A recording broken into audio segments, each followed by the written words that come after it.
अरे पंडित जी कुछ नहीं जानते हैं, ये दुनिया को तुम बता रहे हो। तो पंडित जी कुछ नहीं जानते हैं, फिर पंडित जी को डिबेट में सामने आकर हरा क्यों नहीं देते? सामने आने में क्यों हिचक है? सामने आकर के दो ना जवाब, कौन कितना जानता है इसका पता लगेगा। और इस मोबाइल में, ग्रुप में, व्हाट्सएप में इससे बोलने से तो बात यहीं तक सीमित रहेगी। बेहतर तो यही है, पंडित जी कुछ नहीं जानते हैं तो ऐसे अनजान आदमी को चुटकी में तो उड़ाया जा सकता है, हराया जा सकता है। तो सामने आते क्यों नहीं? ये मेरी तो खुली चुनौती है, उस चुनौती को स्वीकार करो। इसमें बुकनी मारने का क्या काम है? अच्छा इतना बताओ, अल्लाह साकार है या निराकार है? अल्लाह ने कुरान के हवाला से बताओ कि अल्लाह साकार है या निराकार। अल्लाह ने आदम को मना किया था फल खाने के लिए, इसके बावजूद भी आदम फल खा गए। आदम अल्लाह के रास्ते में थे या नहीं? अगर अल्लाह के रास्ते में रहे होते फिर गुमराह कैसे होते? अल्लाह का हुक्म अदुली कैसे करते?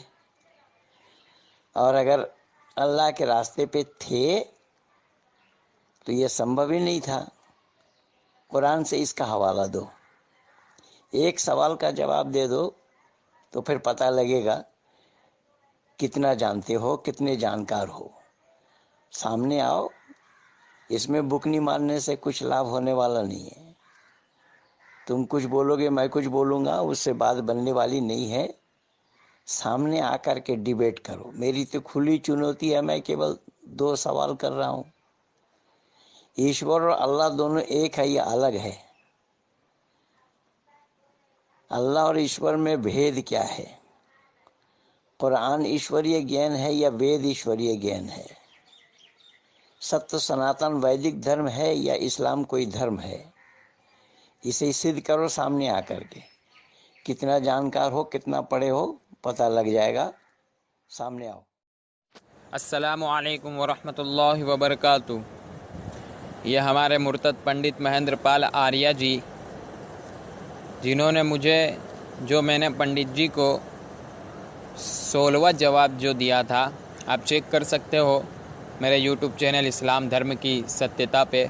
जो 16वें नंबर का जो जवाब है, उसके जवाब में पंडित जी ने ये चंद बातें मुझे कही है। आप मेरे जवाब को सुनिए। उसमें मैंने पंडित जी के एक एक सवालों के जवाबात दिया हूँ। पंडित जी की एक गलती और एक जाहिलाना बात भी मैंने पंडित जी को बताया, और कई सवालात के जवाबात भी मैंने दिए। आखिर में मैंने पंडित जी से एक सवाल भी किया। पंडित जी हर जगह खामोश हैं, बस उन्होंने एक ही बात कही कि इस पे कोई लाभ नहीं है, व्हाट्सएप पे, ग्रुप पे बात करने का कोई फ़ायदा नहीं है। तो मैं पंडित जी से यहाँ पे पूछना चाहता हूँ कि पंडित जी, जब फ़ायदा नहीं था और फ़ायदा नहीं है तो आपने ये बात मुझे पहले क्यों नहीं कही? अब आपको समझ में आ रहा है कि फ़ायदा नहीं है, पहले आपने ये बात क्यों नहीं कही?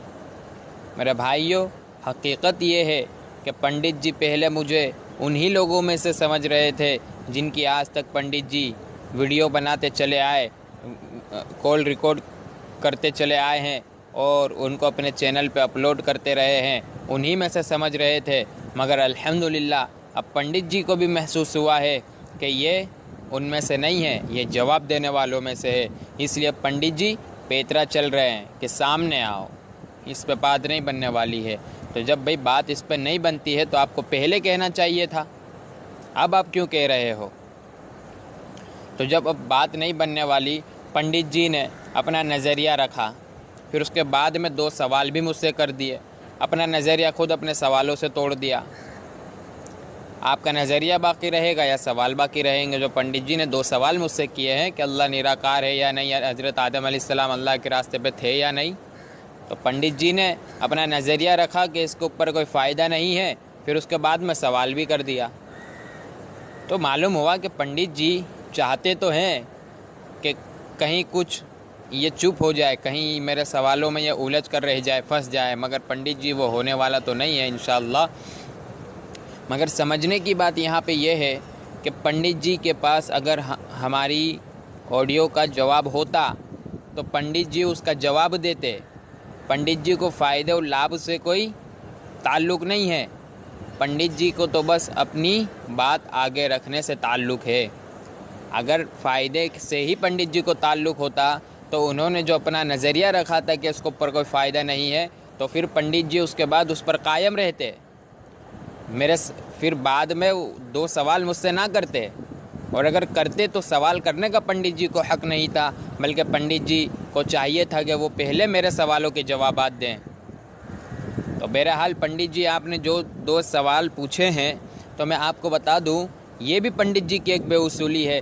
जब तक पहली बात मुकम्मल नहीं हुई, पहला मसला मुकम्मल नहीं हुआ, तो पंडित जी दूसरी बात पर कूदे कैसे?